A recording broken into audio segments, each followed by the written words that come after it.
Buongiorno amici di Cerconcentro, oggi vi voglio raccontare di un architetto che mi sta particolarmente a cuore, Moon Hoon, un architetto di Seoul che è laureato al MIT di Boston, che ha all'attivo una serie di per lo più ville private, di case private intorno alla città di Seoul in Corea.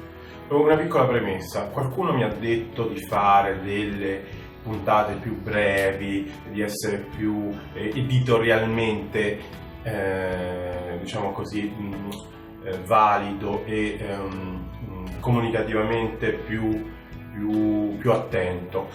Direi che di queste critiche non me ne frega un cazzo e che sostanzialmente faccio questa cosa per me, è un momento mio di riflessione e di diffusione con le 60 persone che in questo momento mi seguono, che spero che crescano. Pare che i sottotitoli in inglese funzionino particolarmente, però che questo fosse un momento di riflessione dove poi attraverso la bacheca ci si scambiano opinioni, dove si arrivi al ragazzo che lavora al bar piuttosto che al musicista, ad aprirsi a nuove cose intorno all'architettura, intorno alle sfumature di cose che mi interessano. Ma passiamo all'argomento. Io volevo comunque parlare di questo bravissimo architetto, secondo me sovversivo, che appunto sta lavorando a Seoul nel suo studio abbastanza piccolo al centro di Seoul. Lui vive in un appartamento a Seoul e poi collabora con i suoi collaboratori all'interno di questo studio. Fa delle ville private, le ville sono diverse, c'è la Wing House ad esempio, oppure piuttosto che la Star Wars House, piuttosto che la Taj Mahal House fatta in India. Sono da vedere, sono da andarsi, vi lascerò il link, sono da andare a vedere una presso all'altra, sono divertenti. C'è questo tema forte in questo architetto che è l'ironia, un'ironia sovversiva, appunto, come dicevo prima, che procura secondo me mal di testa e più a chi fa critica architettonica, che fa subito gridare al cheap, al povero. I budget tra l'altro sono sempre risicati, ogni volta che si legge la descrizione di una di queste ville, che poi sono intorno ai 200-250 metri quadri, si dice sempre che il budget è stato il centro, cioè non sono le ricche ville che possono essere fatte a Houston in Texas o a Londra, sono delle realizzazioni in cui il programma del cliente è sempre molto presente. Ecco, questo lo vorrei dire. C'è questa cosa in Moon Hoon, cioè raccoglie il programma del cliente e glielo restituisce con la creatività, con l'ironia e con l'invenzione. C'è Rocky Tsuda, che forse è il progetto più contraddittorio, è una sorta, adesso ve lo farò vedere, una sorta di resort in montagna in cui lui si è ispirato a Barbie, si è ispirato al concetto di stealth, ci sono altri 2 o 3 concetti, sono delle sculture divertenti, forse è il progetto più scioccante, dove uno degli edifici ha le corna, ma dove lui, quando lo spiega, c'è una bellissima intervista che vi linko, verso la fine spiega singolarmente i progetti, dove lo spiega, dice: questo è uno spazio inusuale, forse anche lui cade un po' nella piega sinuosa, voluttuosa e anche un po' peccaminosa delle forme moderne. I suoi collaboratori lavorano con SketchUp, quindi si divertono a piegare, a curvare, anche se con SketchUp curvare è difficile, e a definire superfici insolite.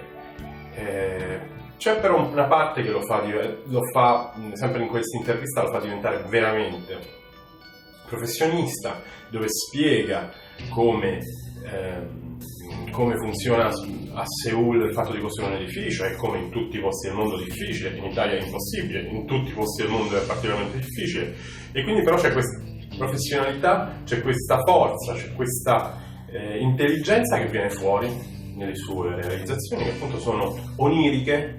Ho letto una critica sul Messaggero, su Art Tribune, che diceva che lui prende da Jean Nouvel, prende da Renzo Piano, prende da Barragan. Vero, Poi quando lui spiega la sua architettura dice esattamente questo, che è un grosso collage di sensazioni, dove c'è avanti prominente il tema del cliente. Forse questo però è nuovo. Eravamo abituati, almeno per chi ha studiato nel mio periodo, negli anni, fine anni 90 e inizio anni 2000, che il cliente scompariva. Qui il cliente è assolutamente presente. Pensiamo alla Taj Mahal, la casa che lui fa per un amico veterinario in India, e lui ci vuole vivere con il resto della famiglia, ci vuole allevare gli animali, il budget è poco, allora ci sono queste tende in cotone a prova d'acqua che in qualche maniera fasciano la casa, e poi quando il vento le muove lui dice di aver provato una grande emozione, si è riconciliato, diciamo, con questo vecchio amico. Insomma, c'è un racconto dentro le sue architetture, non sono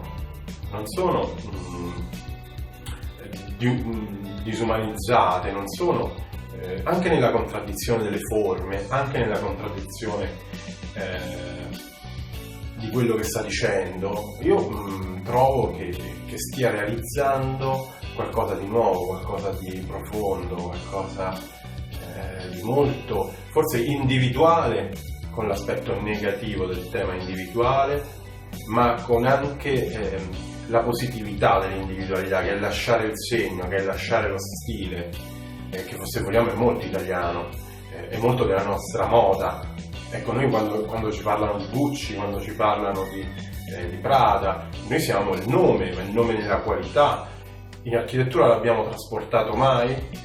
Oppure ci siamo fatti prendere dalle dinamiche delle corporazioni, dalle dinamiche dei big money, delle grandi costruzioni, e ancora manca. Forse Aldo Rossi è stato ironico, è stato personale, però forse un po' legato anche a degli discorsi molto classici. Moon non ha niente di classico, la sua terra non ha nulla di classico, eppure lui si dice che ha rifiutato i lavori offerti negli Stati Uniti per andare a dire qualcosa di suo, di personale, a Seul. Ovviamente Seul, come molti paesi ex terzo mondo o ex secondo mondo, è un paese sicuramente in crescita, però invece di uniformarsi ed andare a costruire l'ennesimo edificio di un boom economico, ha creato la sua piccola realtà fra le mille difficoltà di budget ed economiche, e sta dicendo puntualmente delle cose sovversive,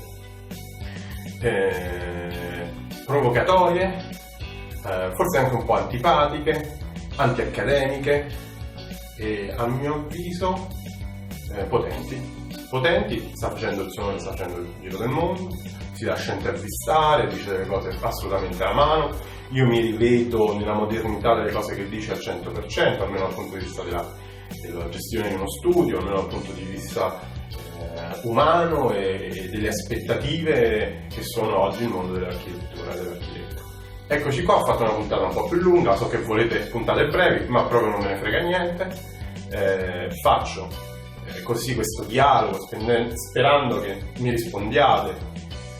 So che state crescendo, la cosa mi fa molto piacere. Continuo a mantenere il dialogo in italiano con sottotitoli in inglese. Prossima settimana saremo a Londra, vedremo di parlare. Io ho un colloquio per una grande azienda, non so cosa aspettarmi, ma vivremo insieme questa avventura del colloquio in Londra. A presto e alla prossima puntata. Io cerco un centro.